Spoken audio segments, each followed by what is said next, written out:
Uh, 1917, Yeah. 28th of January. And where did you grow up?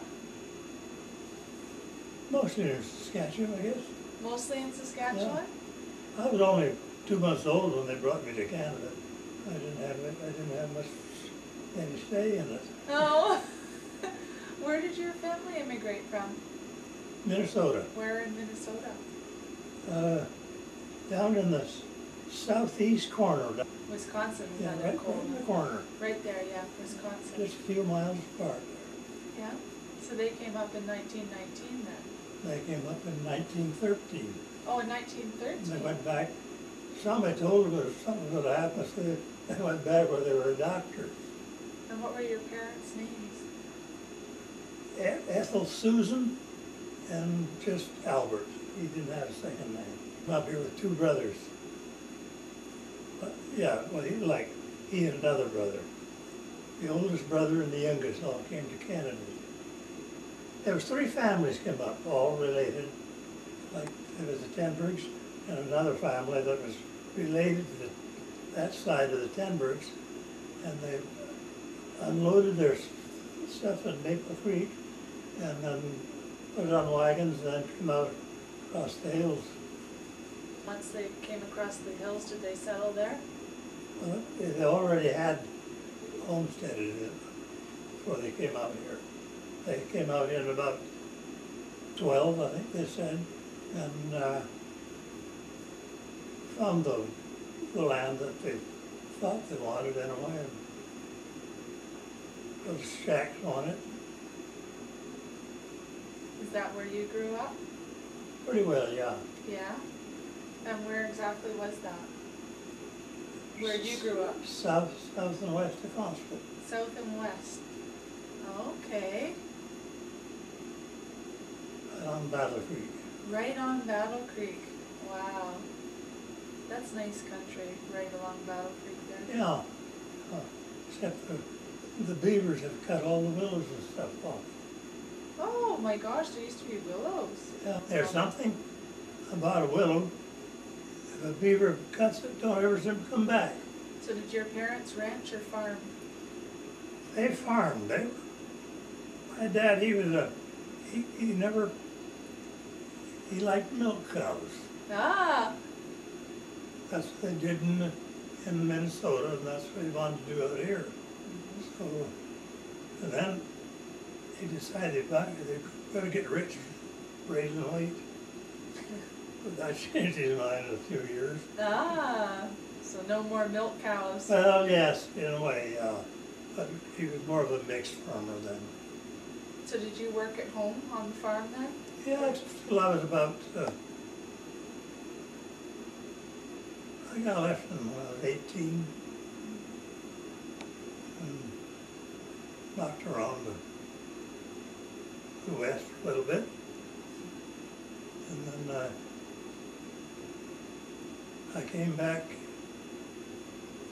and helped with the farm because they were getting old. Finally, we had to take it over and stuck with it then to let you get rid of it. But I didn't farm. You didn't farm. You just ranched on that land. Yeah. Slowed it down to grass. Mm-hmm. It should have been all the time. Mm-hmm. My dad was born in 1918, 1880, and my mother was born in 1886. He died when he was 74. My mother died at 93. Good genes in your family. Must be. How many siblings altogether?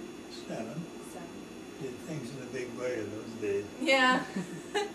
Go big or stay home, I guess. Yeah. So when you took over your family's property, how long did you stay working there? Quite a while. Dorothy and I were never sold out till summer of 76. So you were, when you went back there, were you married? When you went back and took over the farm? Yeah, yes. Yes. And your wife's name? Dorothy May. Dorothy May. The last name was Anderson. How did you two meet? We knew each other for a lot of life, I guess. Really? And she got married and he died, and then I came along, and yeah, we weren't married till about, I never got married late, till about, I was 45 or 6 before I got married. He had a son from marriage, and then he got married to a girl from, well, he went to school in BC and married a girl from out there. And they raised, and when they did, they had twins, boy and a girl. Oh, wow. And that was it. No more kids. That was it. So those were the first grandkids. Yeah, they're pretty special too. I can imagine. And now I got 6 great grandkids, and they're special. Wow. When I was down around in Montana, I was on construction jobs and that kind of stuff. We put a cut right away for a phone line in the west side of Glacier Park. We cut the right of way, and then eventually, I guess, they strung wire there. Now that's all flooded. So would you go off working for a few months at a time, or? Well, yeah, probably. I was not the same job then. You got to travel a lot working then. Well, I'd like to travel more, but money was pretty scarce then. If you didn't ride the rods, you didn't get anywhere. Well, what kind of work were you doing in the 30s when things were so difficult? Helped on a ranch and farm. Well, never got into any construction work. Till about, I don't know when. Well, I worked at the Fort Beck Dam in 1936. Oh, wow. And what was that project? It was a flood control and power. Had tunnels, 3 tunnels through the mountain, and they put turbines in there and diverted the Missouri River into it. Oh, wow. How was that working? How was working on that? It was good, real good, yes. Probably pretty exciting. Well, there was about 11,000 men working there at the time. Holy smokes! 11,000 men. Where were the women? Must have been men in there somewhere. Some of the women were working, but not very many. Women didn't work that in those days. No. Because men would come in, like anywhere in the U.S. would come up to there and Wow. left their women behind, I imagine. That's just a whole town of men. Yeah. Yeah. Wow, that must have been pretty wild, huh? Well, to start with, it was wild. It was wide open, like the Old West. Oh. And when they started out, but I missed that era. But my brother-in-law, he was there. Oh yeah, they had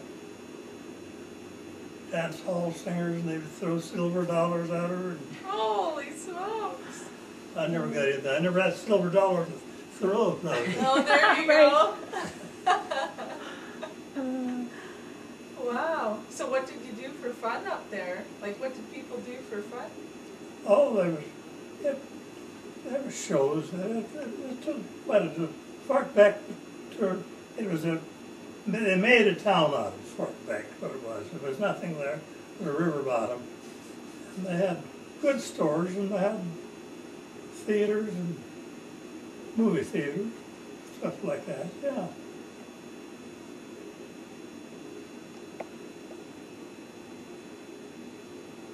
Oh, something exciting going on. Oh, I'm sure. I'm sure. We only worked, the place never shut down. It ran 24 hours a day, Wow. and had lights, just like working in daylight.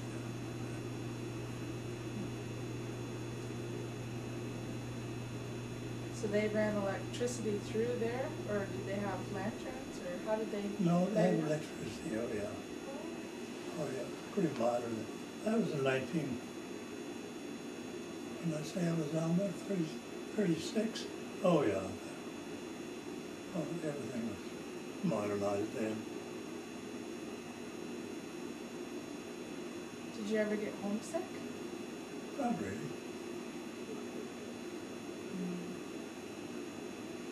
Actually, see, it wasn't too awfully far from here. Fort Beck, where we worked, everything was 90 miles east of Havre. 90 miles east of Havre. I was going to ask where exactly that was. On the Missouri River. Mostly Americans or Canadians working on that project? Americans. So you have dual citizenship, I guess. Yes, we did, yeah. Ah, Still have, I guess. that comes in handy. So what would a typical day have been for you at that? What would it have been like? Oh, we poured a lot of cement. I was on that job. That's really about all I ever did was for cement. They would have every week they'd have us for cement. That was the trash gates in front. Tunnels were all built before I got there. And would you work a 8-hour, 12-hour? 8 hours. 40-hour week. So this wouldn't be like one of those, it's not a make-work project in the 30s. This was a work project? It might have been.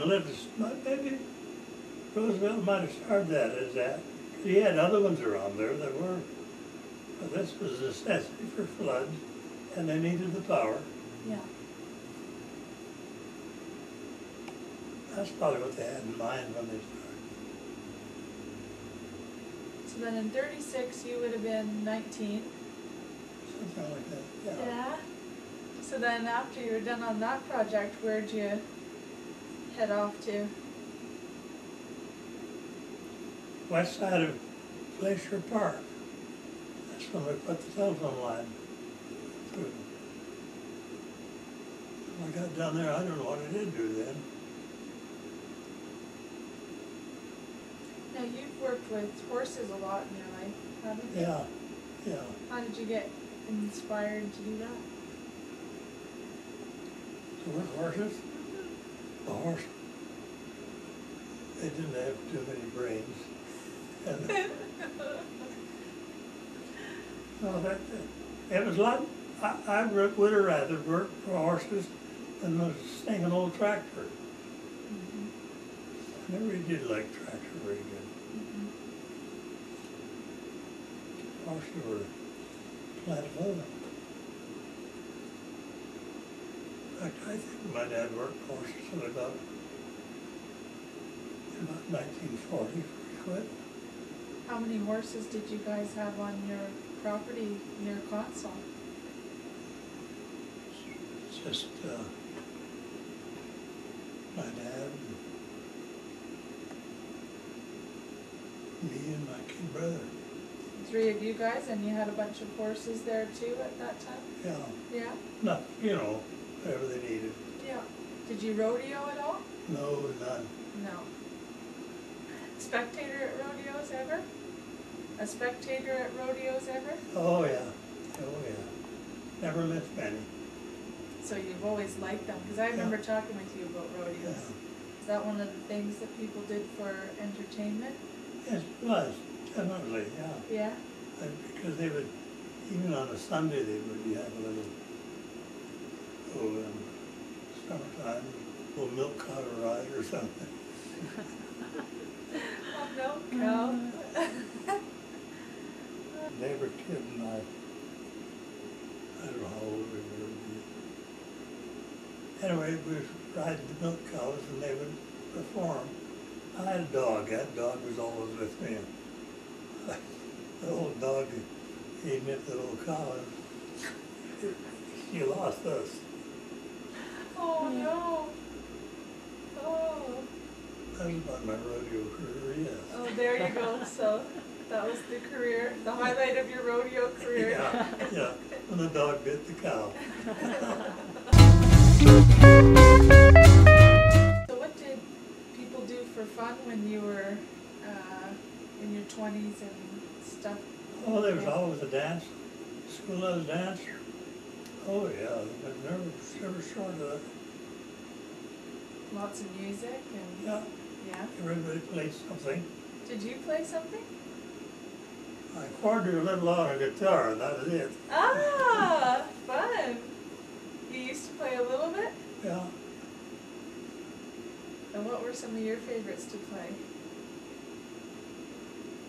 the old time dance music. I had a back the guitar on a horse and just going to a dance somewhere. Schoolhouse dance. Most of it schoolhouse dance. Mm-hmm.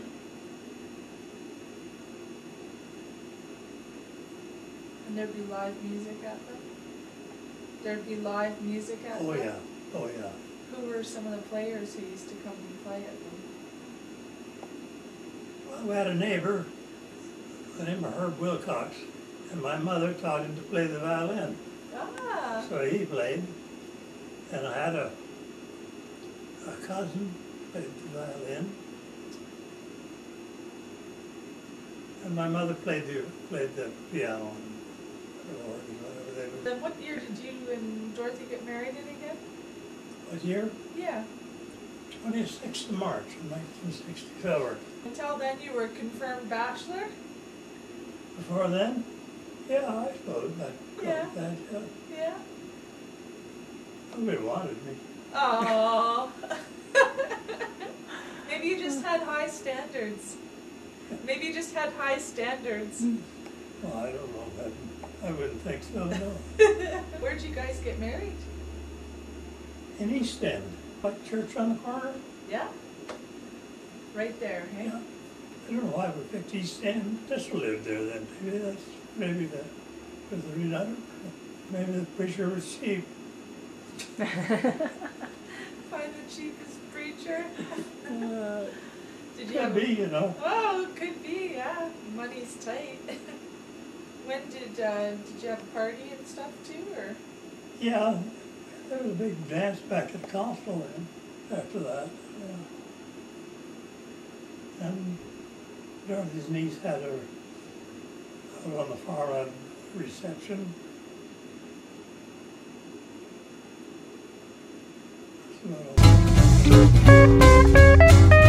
What is the difference between a rancher and a farmer? Rancher, he raises cows, and a farmer, he raises grain. Most of them are mixed farmers and ranchers. They raise grain along with the cows. Ranchers see themselves as different than farmers, or farmers You're different than darn right ranchers? they do.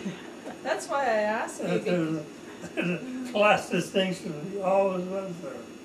That's what I'm curious about, because I've learned to ask people very specifically, do you farm or do you ranch? Because you know, it's something people hold dear to their hearts. Yeah.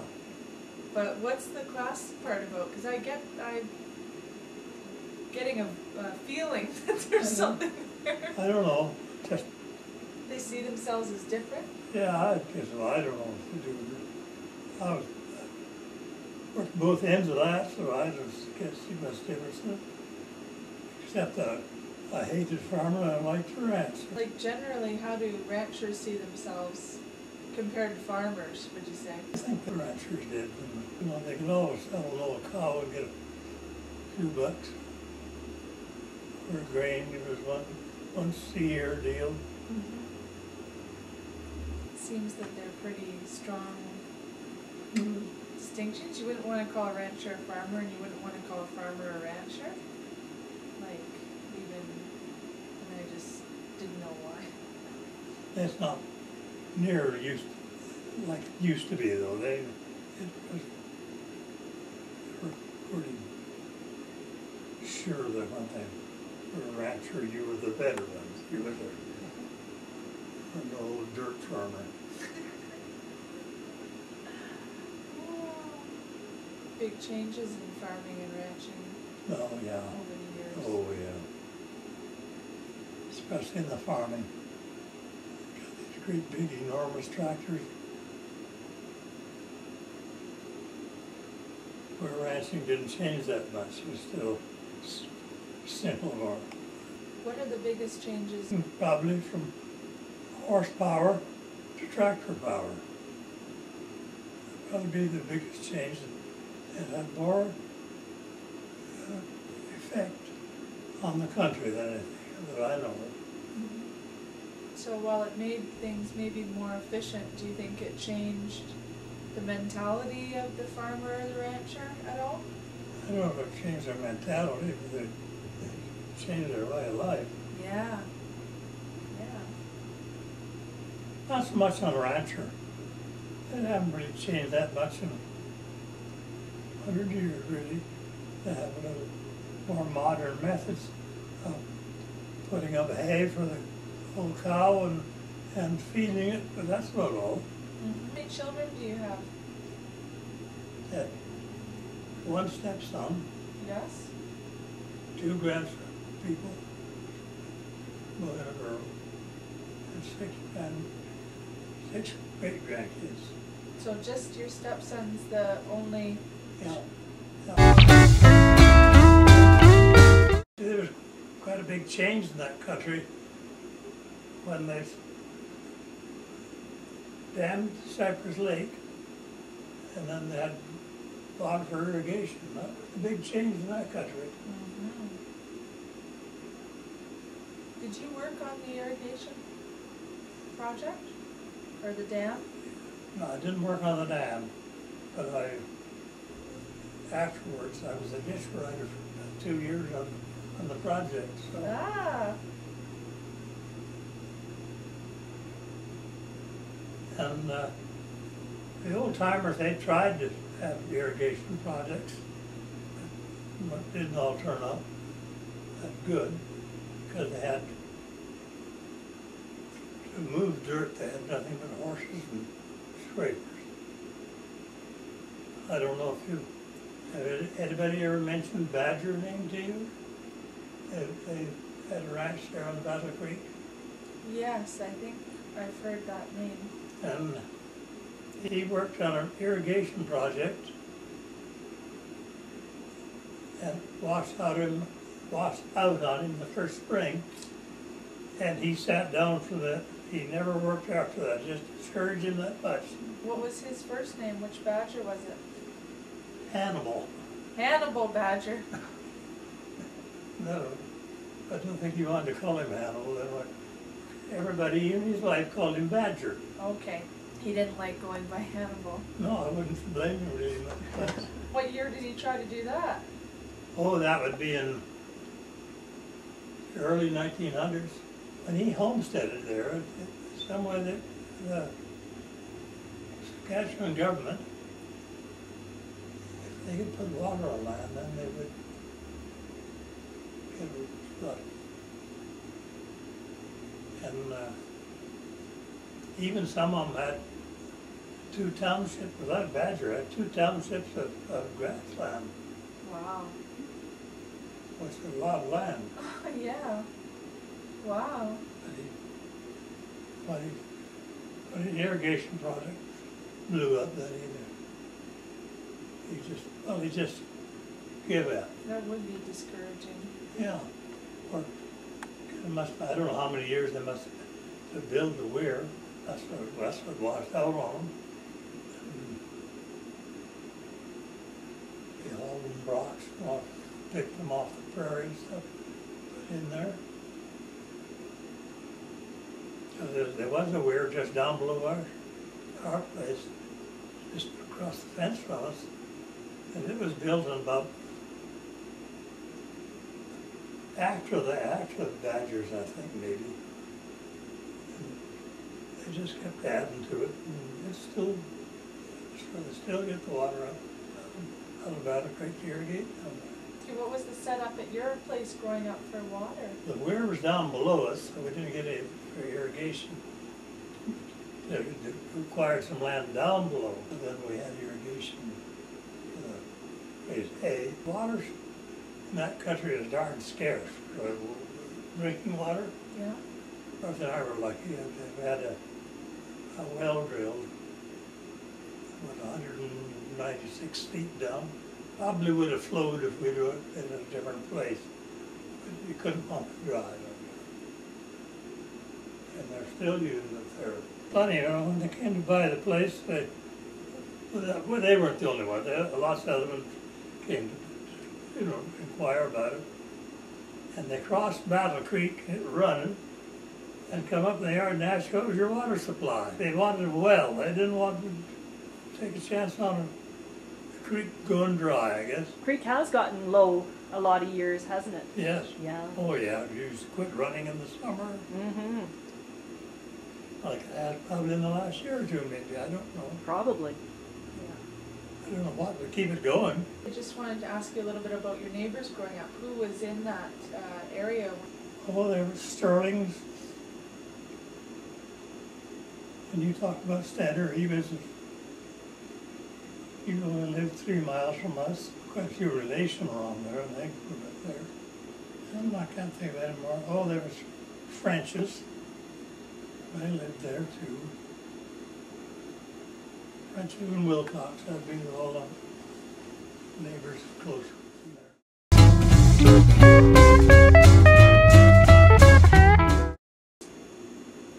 Flood in 52. Were you impacted by that?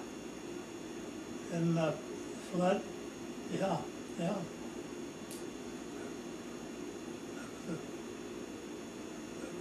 was a flood. Battle Creek Valley was completely full of water. So were you trapped?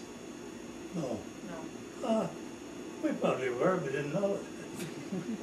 You're only trapped if you try to get out, I guess. All the bridges were out and everything. Oh, yeah.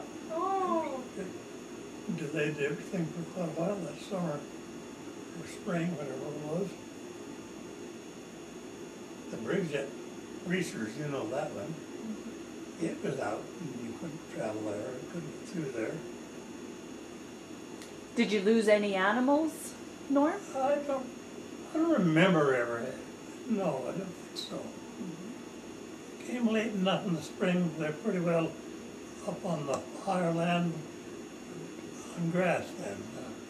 We never, I'm sure we didn't lose any, but neighbors, there's undoubtedly be the odd one. I know there was lots of cows, old dead cows came down the river, down the creek. Yeah. Even a dead dog. Do you remember the grasshoppers and? Yes, I do.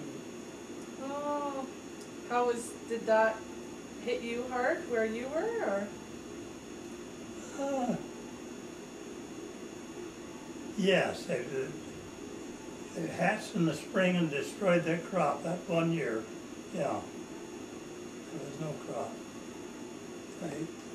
Plastic grain came out of the ground, the grasshoppers there, they eat it all. Yuck. That's the only really bad grasshopper year that I can remember. They've had some since. That was 37? Was that the grasshopper year? I think it was 40 something. 40s? It was 40. They flew in the fall of 39 and laid their eggs and hatched in 40 and cleaned the fields off, grass and trees and everything else. One of the things I had wanted to ask you too is because it struck me in meeting you, you have such a wonderful attitude and joie de vivre, as the French say, joy for life. Yeah. I don't know. And I just wondered if you had any words of wisdom about tips to live a good and healthy life. No, not really. I suppose I should have a big deal. Don't drink and all that stuff, but I don't think that's right. So, you'll live just as long. Yeah. Probably if you don't drink, it probably seems longer. Yeah.